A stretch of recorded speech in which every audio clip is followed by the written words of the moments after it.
ବଜ୍ରାଘାତରେ ଚାଲିଗଲା ଜଣଙ୍କ ଜୀବନ, ଅନ୍ୟ ଜଣେ ଗୁରୁତର।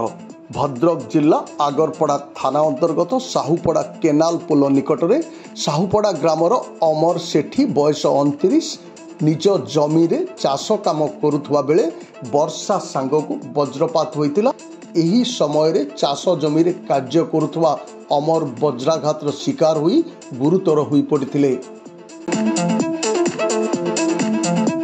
ଅନୁରୂପ ଭାବେ ସେହି ଗ୍ରାମର ତାରିଣୀ ମନ୍ଦିର ନିକଟ କ୍ଷେତରେ ଚାଷ କାର୍ଯ୍ୟ କରୁଥିବା ଚକ୍ରଧର ଦାସ ବୟସ 58 ବଜ୍ରାଘାତର ଶିକାର ହୋଇ ଗୁରୁତର ହୋଇପଡ଼ିଥିଲେ।